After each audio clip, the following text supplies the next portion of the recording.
Então, boa tarde, bom dia, amigos, todos aí na UF, né, na minha escola de medicina, e o Hugo Salmen me pediu para fazer um comentário aqui curto, né, de 10 minutos, sobre a reforma psiquiátrica, né, fazer um panorama, uma reflexão sobre a reforma psiquiátrica, os desafios da reforma psiquiátrica, os desafios políticos, os desafios médicos, os desafios científicos que estão nas nossas mãos, estão nas mãos de nós, médicos brasileiros, de jovens médicos brasileiros, que temos a responsabilidade de encontrar uma solução para trabalhar e viver, porque a situação é muito calamitosa, né? Muito bandido no comando, muito roubo, muita loucura, né? E as comunidades explodindo para todos os lados, não só no Brasil, no mundo inteiro. O mundo inteiro está atravessando uma onda, né, sombria de guerras e violências e morte dos imigrantes e neonazismo e Donald Trump declarando para fechar as fronteiras e expulsar os muçulmanos e construir um muro contra os mexicanos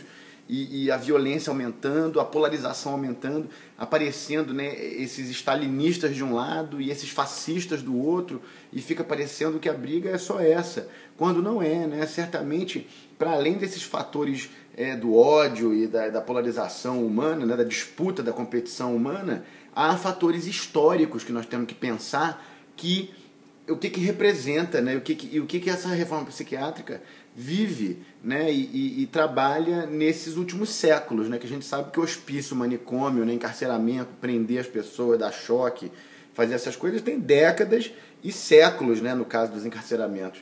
Então não tem novidade, tem uma construção histórica, tem cada momento um momento histórico que nós estamos vivendo. E nós, o Brasil, na condição de país, né, periférico, de país colonizado da ciência mundial, país que repete as verdades, né, da ciência internacional, da medicina ocidental, devemos ainda mais refletir e pensar que a nossa posição da periferia pode nos permitir enxergar outras perspectivas e praticar outras possibilidades que certamente vão beneficiar nosso povo, certamente vão fazer a nossa medicina funcionar melhor. Então, eu fico pensando que a gente deve começar a pensar que medicina é essa que nós estamos lidando, né? Que biologia é essa que nós temos lidado na formação médica, na pesquisa, na indústria farmacêutica, no consultório, no congresso médico. Essa medicina é a medicina moderna, é a medicina dos últimos 300, 400 anos, né? É a medicina de base biológica cartesiana, né? Da base de René Descartes, o matemático, o físico, que propunha a matemática, né? Que propunha a gente investigar a natureza e interpretar os fenômenos naturais através da matemática, através dos cálculos, e que o organismo seria uma máquina, né? Que os organismos biológicos seriam máquinas muito complexas e que essas máquinas deveriam ser abordadas como um anatomista aborda o organismo, né? Que é dissecando suas partes para poder entender o todo a partir das partes. E nós sabemos que isso produziu muita máquina, produziu muita droga, produziu muito exame, muito laboratório, mas não produziu bons avanços no campo do cuidado, no campo da relação humana, no campo da cura, no campo do desenvolvimento. Isso acabou transformando a todos nós em máquinas e nós ficamos presos também, nós médicos, além dos loucos presos no hospício, nós também ficamos presos no hospício do cartesianismo e começamos a só pensar o mundo através dessa perspectiva de máquina, mecânico, ação e reação. E isso, como eu disse antes, produz resultados quando em laboratório, quando em condições artificiais, quando em condições extremamente produzidas e construídas financeiramente, principalmente, a gente consegue resultados. Agora, quando a gente olha para a saúde pública mundial, para a saúde mental pública mundial, a gente vê um hecatombe, um holocausto, um ongoing holocaust, né? Um holocausto em andamento, com jovens sendo assassinados, sem nenhuma assistência, comunidades pirando, os imigrantes morrendo afogados. Quer dizer, o sistema de saúde absolutamente não consegue produzir saúde mental nem saúde geral, né? Aqui no Canadá a taxa de suicídio é altíssima, a taxa de depressão é altíssima, e a gente fica aí no hemisfério sul com homicídio e psicose, e aqui no Canadá com depressão, no hemisfério norte, depressão e suicídio, né? Então tem algo de muito podre no reino da Dinamarca. esse algo muito podre é de fato essa biologia caduca, essa biologia que nos é ensinada até hoje na faculdade de medicina, né, que falam da chave fechadura, que a enzima vem o anticorpo específico, ataque o antígeno, ataque e defesa, que o organismo está sob ataque, né, que a gente viveria num meio sem bactérias, né, que as bactérias seriam inimigas, as principais ameaças à vida humana, e essa propaganda bélica, né, que vai nos tornando seres cada vez mais competitivos e defensivos uns dos outros, vai tomando forma na política pública. A gente não consegue abordar as comunidades, não consegue abordar a história das pessoas, não consegue abordar o diagnóstico.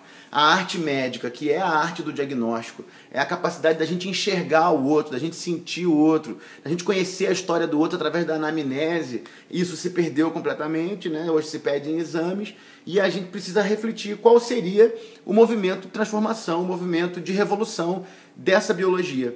Nós sabemos qual é. Existe no campo da epigenética, por exemplo, né? Porque nessa biologia competitiva, da mecânica cartesiana, né? Das bactérias atacando o organismo, da seleção natural do mais apto, da competição, você adoece porque alguém infectou seu corpo, né? Porque um micro-organismo, uma bactéria, um vírus atacou seu organismo, e isso levou a uma resposta imune que, quando foi eficiente, matou o bicho; quando não matou, você fica doente. Isso acontece com câncer internamente, acontece com a doença autoimune internamente, quer dizer, é um mundo perigoso. E quando, da evidência biológica, né, mais recente, e quando a gente vai conhecer, por exemplo, esse escândalo do microbioma, né, que são 100 trilhões de bactérias, de cada uma célula eucariótica, nós temos 19 procarióticas no nosso organismo. Então bactéria por todos os lados, 100 trilhões de bactérias no intestino, 700 espécies de bactéria na boca. Nós somos um ecossistema se construindo, se mantendo a todo momento, uma rede celular, né? Essa ideia de que a gente não está competindo, o processo de evolução não é por competição, mas é por deriva natural, né? A gente está em rede, acoplados uns nos outros, dependemos uns dos outros, dependemos da biosfera. Quer dizer, nós temos que desenvolver uma visão ecológica para poder falar do organismo, para poder falar das comunidades, para falar dos nossos pacientes, né? Como que a gente vai tratar um doente mental dentro de um hospício, dentro de um consultório, dentro de um hospício, se ele está longe do contexto que o adoeceu, que foi a comunidade, que foi a família?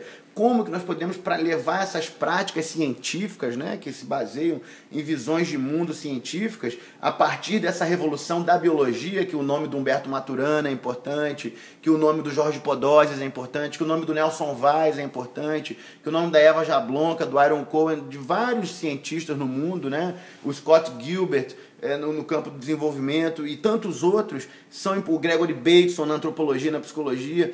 Quer dizer, um monte de gente super interessante pensando que a biologia não é esse jogo de ataque e defesa que tem que dominar o outro, prender no hospício, drogar em alta dose, que é o contrário, que nós somos um ecossistema, que nós somos uma comunidade, que nós somos uma comunidade planetária, e que as práticas médicas de todas as especialidades vão ter que olhar isso, vão ter que olhar essa revolução, vão ter que olhar essa revolução que está acontecendo dentro de si própria. E certamente a psiquiatria, que vem dos campos, né, do cartesianismo, do neodarwinismo, até da eugenia, né, da eugenia nazista, que é essa ideia de melhoramento da raça, de dominar o outro, de prender, de torturar, né, para ver se faz alguma coisa. E a gente abandonou o nazismo, mas não abandonou a medicina nem a biologia do nazismo, né? Então a gente pode refletir que há uma revolução científica em andamento, e certamente essa reforma psiquiátrica, da qual a doutora Anísia da Silveira é precursora, né? Quando ela recusou a usar o eletrochoque na década de 40 e formulou um método de promoção científica, né? De promoção da saúde científico, né? Um método reprodutivo de promoção da saúde a partir do trabalho expressivo, do trabalho simbólico de pacientes com doença mental grave, e que ela vai descrever leis da criatividade humana que são verdadeiras para todos os seres humanos, que são verdadeiras para todas as pessoas. Eu estou aqui em Montreal trabalhando com esses princípios e absolutamente funciona, e nossos resultados lá no Hotel da Loucura, e o trabalho com o teatro, o trabalho com medicina comunitária, né, com teatro nas comunidades, as comunidades de aprendizagem que a gente vem desenvolvendo, tudo isso fortalece muito a nossa ideia de que essa revolução científica está francamente desenvolvida.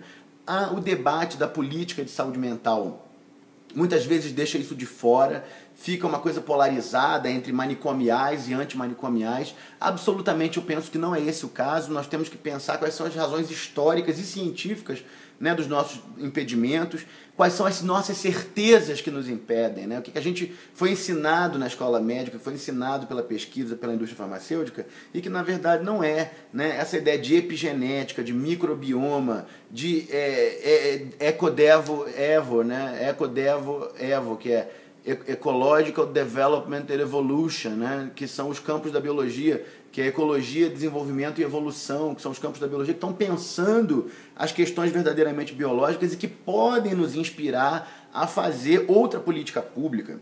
Então, para vocês que são estudantes de medicina, que estão aí se defendendo, né, tentando encontrar um caminho, eu penso que a questão é científica. Nós temos que desvendar essa questão cientificamente e elaborar a nossa prática a partir desse novo entendimento do que é o ser humano, do que é a comunidade, do que é a cidade, do que é a biosfera. E é certo que a medicina tem uma grande missão a desempenhar nessa mudança. Nós somos o Paracelso, né, vou terminar aqui, o Paracelso, que foi um grande médico, né, da Suíça, um alquimista muito importante no século XV, século XIV ou XV, ele dizia que a função do médico é completar a obra de Deus.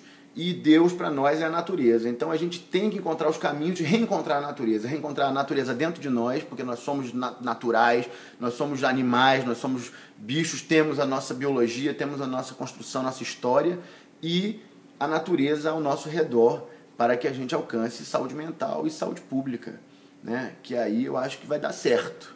Acho que o Brasil está num momento histórico. Nós, brasileiros, estamos num momento histórico de realmente devorar essa medicina colonizadora e inspirar uma construção da biologia, da natureza, da vida, da cultura, de forma mais viva, mais saudável e mais clara, né, e melhor do ponto de vista científico, do ponto de vista médico também, né? A gente não precisa achar que a ciência vai contradizer a saúde, jamais, ou a natureza. A ciência existe para adequar o nosso pensamento à natureza. Então, muito obrigado a vocês, obrigado pela atenção e espero que o debate seja bom e espero que o debate chegue a mim aqui, pelo Facebook, pelo Hangout, por todos os meios. E nós temos utilizado muito essas ferramentas de construção de diálogo, que certamente é o desafio hoje, nesse momento. Que nós estamos nessa aldeia global tentando encontrar uma saída para essa crise toda. Um abraço para vocês, meus irmãos, que Apolo, Deus da medicina, ilumine o nosso caminho e que a gente possa contribuir para o nosso país e para o sofrimento do nosso povo, que não está pouco. Um abraço.